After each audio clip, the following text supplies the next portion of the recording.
As a leader and the ruler, the Skar King is absolutely one of the most evil kaiju and titans that we have seen in all of Godzilla lore. And thanks to the novel for Godzilla x Kong, we have brand new details and an in-depth look into his rulership and the cruelty of the Skar King. So just how cruel was the Skar King's system of leadership, and how did he actively abuse all the other great apes, as well as Shimo, the Ice Titan? The Skar King is a much different style of antagonist than previous MonsterVerse villains, who usually demonstrate a much more physically imposing stature. Until now, most of the MonsterVerse titans have been strictly physical, threatening to overpower Godzilla or Kong and ultimately kill them. The Skar King, though, is different. He is much more strategic rather than strictly physical, a manipulator who can bend situations and individuals to his will. He has an entire community following him and is much smarter than many of the other titans, but his people do not follow him willingly. Instead, the novel goes to great lengths to express just how imprisoned they really were. They follow the Skar King because they have to. He holds all the power to keep them subjugated. But just how bad were these conditions under the Skar King? Well, today, Heralds of the Titans, let's talk about the Skar King's governing style and Zuko's first-hand account of what it was like to live under the rule of this king. The primary driving force behind his grab for power is the Skar King's ability to control food and instill fear and weakness in his community. His people are intentionally starved, and this is deliberate on the Skar King's end in order to keep them working harder for the hope that they can have food.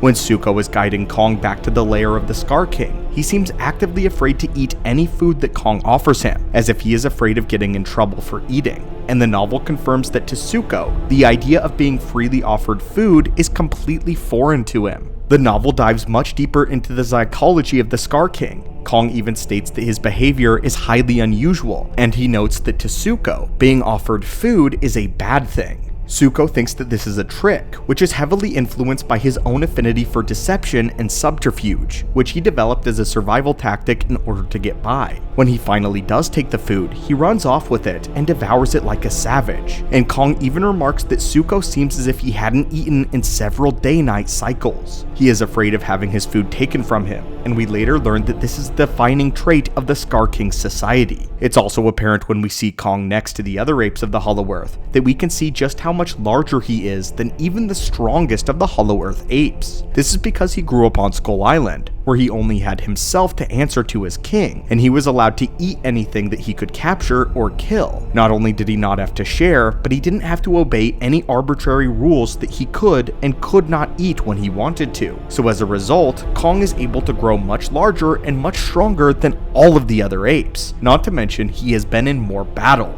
We also know that the Skar King keeps his own harem of female apes within his lair, and we have reason to believe that he's the only one permitted to breed and reproduce. As we see in his community, we see several great ape children under the care of the elders, but almost all of them seem to be marked by a distinct red hue within their fur. The adult apes are all darker shades of gray and brown, but the youth seem to share the Skar King's fur color, indicating that he mates with whoever he wants, then gives the children over to the rest of the tribe for them to care for. Zuko even states that he knew all the apes, including the females that the Skar King kept for himself, which basically confirms this theory. We also know that he is physically abusive to anyone who disobeys his command, and these are threats that Zuko specifically cites being most afraid of, with Zuko being worried in the novel because he cannot take massive amounts of trauma. In the novelization, we get a glimpse into what happened before Zuko was sent out with the rest of the search party that Kong encounters. It was just before this voyage that he was promoted to a red stripe, otherwise known as an ape worthy of joining hunts outside of the cave.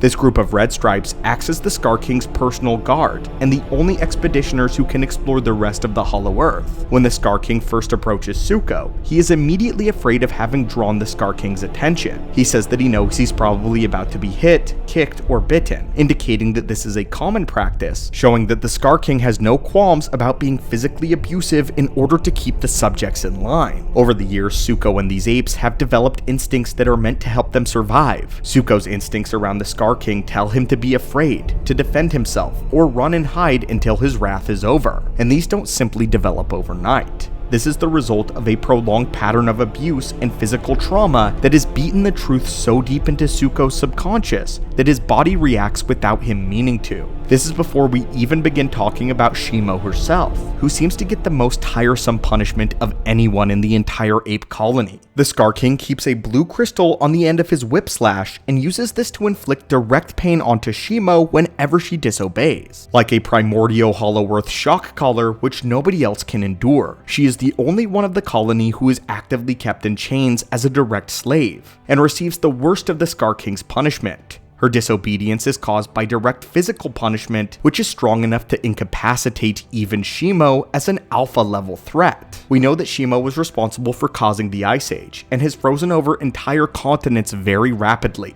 So the idea that there is a weapon that can bend her will to his will shows how intelligent and menacing the Skar King really is. This is the predominant reason why so many of the apes were eager and willing to change sides so quickly, and why Kong had such an easy time assuming control over the tribe. When he first arrives, he shows a combination of strength, which the Skar King also demonstrates, but he also shows compassion. After Kong beats one of the apes, he offers him a hand up, and he only fights defensively when absolutely necessary. It is immediately apparent to the rest of the tribe that Kong takes no joy or pride in hurting other great apes, but he has the strength to defend himself and his people if it comes down to a physical fight. They know this and understand that the Skar King is not to be trusted, and he is severely unstable and can lash out at any moment. The novel even hints that with his old age, he's going slightly insane and has been much more powerful in the eons gone by than he is now. However, Shimo even shows more resistance than anyone else to the Skar King, despite being the most easily controlled. But this is a dire side effect of her societal conditioning. Shimo is the one that will speak out the most, but she also suffers the most. Since the apes such as Suko are now old enough to be branded as red stripes, we get the idea that this has been happening for a very long time. The Skar King has figured out a way to systematically wear down their resilience until they submit. But little did the Skar King know that he was digging his own grave.